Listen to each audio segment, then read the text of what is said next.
개인정보 블랙박스 오근태 박영수입니다. 변호사님, 혹시 보험금융 관련 상품 전화 많이 받아본 적 있으신가요? 네. 일주일에 한두 번씩 꼭 받는 것 같아요. 정말요? 그러면은 전화하신 분한테 내 개인정보 어디서 수집했냐고 물어보신 적도 있으세요? 네, 제가 딱 한 번 물어본 적이 있는데요. 어디서 연락처 얻으셨는지 여쭤보니까 네. 바로 끊으시더라고요. 저도 그런 경우가 많긴 합니다. 네. 그래서 이런 경우는 사실은 개인정보보호법상 문제가 될 것 같아요. 네. 그래서 개인정보보호에서는 소비자에게 이제 직접 수집하지 않는 경우 개인정보 수집 출처를 통지하도록 좀 규정하고 있는데요.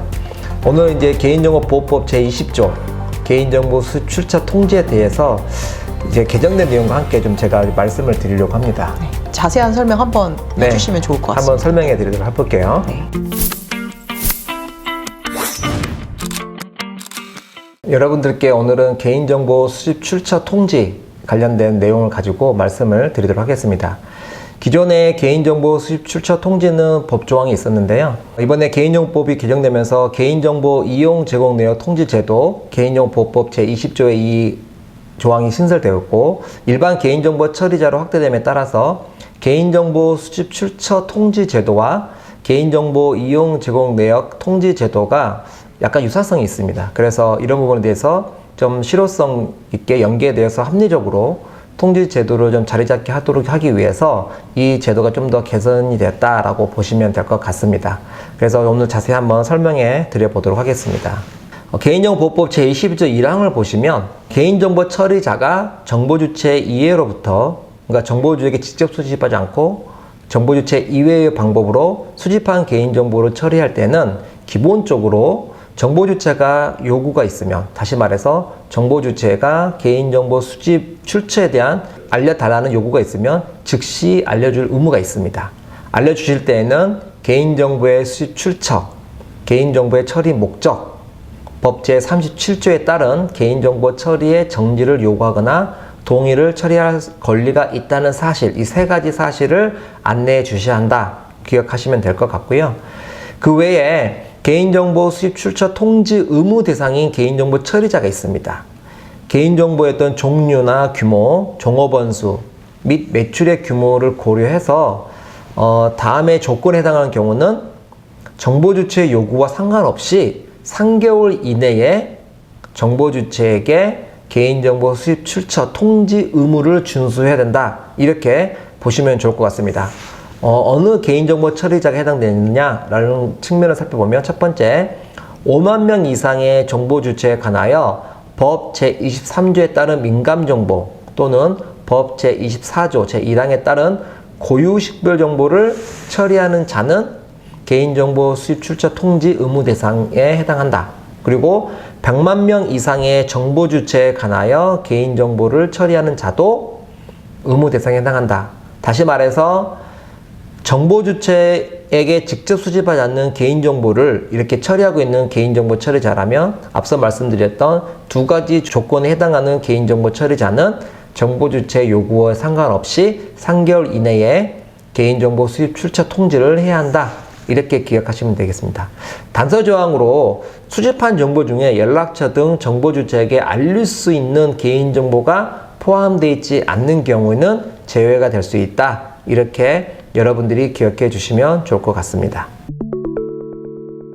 그렇다면 수집 출처 통지 시기 및 방법은 어떻게 할 것이냐 라는 측면에서 법 제20조 제3항 시행령 제15조의 제2항을 살펴보면요. 의무 대상 개인정보 처리자는 개인정보를 제공받는 날로부터 3개월 이내에 정보주체에게 아래의 방법, 밑에 보시는 서면, 전자우편, 전화, 문자 전송 등 정보주체가 통지 내용을 쉽게 확인할 수 있는 방법이나 또는 재화 및 서비스를 제공하는 과정에서 정보주체가 쉽게 알 수 있도록 알림창을 통해 알리는 방법을 통해서 알려야 합니다.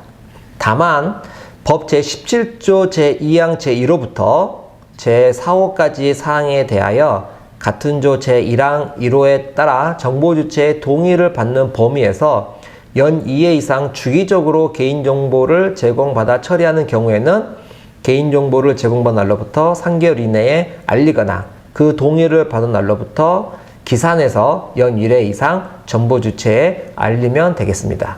그리고 이제 시행령 제15조의 이 제3항을 보면요. 개인정보 처리자는 법 제20조 2항에 따라 개인정보의 수집 출처 등에 관한 사항을 알리는 것과 법 제20조의 이 제1항에 따른 이용 제공 내용을 통지할 수 있다라고 되어 있는데요. 이게 무슨 말이냐면 개인정보 수집 출처를 통지하는 것과 개인정보 이용 제공 내용 통지가 법 조항은 좀 약간 다르지만 같은 유형을 띨 수 있기 때문에 같은 형태로 한 번에 알릴 수 있다라고 여러분들이 이해하시면 좋겠습니다. 수입 출처 통지를 따로 하고 개인정보 이용 제공 내역을 따로 하는 건 아니다. 같이 함께 통지할 수 있다라고 이해하시면 좋을 것 같습니다. 그 다음에 개인정보 수집 출처 통지에 대한 기록관리 부분인데요. 시행령 제15조의 이 제4항을 보면 의무대상 개인정보 처리자는 개인정보 수집 출처 통지에 대한 사항을 알리도록 하고 있는데요. 그 알린 다음에 법 제21조 또는 37조 제5항에 따라 해당 개인정보를 파기할 때까지 보관 관리해야 합니다. 무슨 말이냐? 수집 출처 통지했다는 사실을 기록 관리하고 그 개인정보를 파기할 때까지 그 기록 관리를 보관 관리해야 된다라고 말하고 있습니다. 다시 말해 어떤 내용을 기록하느냐? 첫 번째, 정보 주체에게 알린 사실, 알린 시기, 알린 방법에 대해서 기록 관리하고 보관 관리해야 된다. 이렇게 기억하시면 좋을 것 같습니다. 네, 마지막으로는 이제 개인정보 수집 출처 통지 이외의 부분입니다. 법 제20조 사항을 보시면 아래에 해당하는 경우 첫 번째 보시면 통지를 요구하는 대상이 되는 개인정보가 법 제32조 제2항 각 호의 어느 하나에 해당하는 개인정보 파일에 포함되어 있는 경우라든지 또는 통지로 인하여 다른 사람의 생명, 신체를 해할 우려가 있거나 다른 사람의 재산과 그 밖의 이익을 부당하게 침해할 우려가 있는 경우는 개인정보 수집 출처 통지 의무 대상에 적용되지 않는다. 그래서 이런 부분들을 여러분들이 기억해 주시면 되겠고요. 의무 대상에 적용되지 않는 다만 단서 조항으로는 이 법에 따라서 정보 주체의 권리보다 명백히 우선이 된 것에 한한다라고 법 제20조 사항에 규정하고 있기 때문에 이 부분 살펴보시고 유념해 주시면 좋을 것 같습니다. 예, 대표님 지금 말씀해 주신 내용을 좀 듣다가 궁금해진 게 하나 있는데요. 네. 저희 이용 제공 내역 통지랑 수집 출처 통지랑 같이 할 수 있잖아요. 그렇죠. 그러면 이제 수집 출처 통지 같은 경우에는 이제 3개월 이내에 해야 되는데 만약에 이용 제공 내역 통지랑 이제 함께 하려고 그 뒤에 해도 그러면 상관이 없을까요? 일단은 수집 출처 통지는 3개월 이내에 정보 주체 알리는 것이 원칙이고요. 근데 만약에 이제 이용 제공 내역 통지도 3개월 이내 같이 하는 것으로 일정이 잡혀서 통지하고 있다면 문제는 안 되지만 만약에 이제 3개월 이후에 이용 제공 내역 통지를 할 계획이 있고 그 이후에 수집 출처 통지도 할 것이라고 하는 경우는 법에서는 3개월 이내에 하라고 지금 정의되고 있기 때문에 이 부분은 좀 안 될 거라고 생각을 합니다. 그러면 다시 한번 정리를 하면 수집 출처 통지랑 이용 제공 내역 통지는 함께 할 수 있지만 이제 수집 출처 통지 기간 내에 함께 해야 된다 이렇게 정리하면 되겠네요. 그렇게 하면 맞을 것 같습니다. 네, 알겠습니다. 자, 이번 시간에는 개인정보 수집 출처 통지 의무에 대한 내용을 기반으로 설명을 드렸는데요. 아마 대부분의 개인정보 처리자 중에서도 개인정보 수집 출처 통지 의무를 준수해야 될 처리자가 계실 텐데 이 부분 잘 살펴보시고 법을 위반하지 않도록 유념해 주시면 좋을 것 같습니다.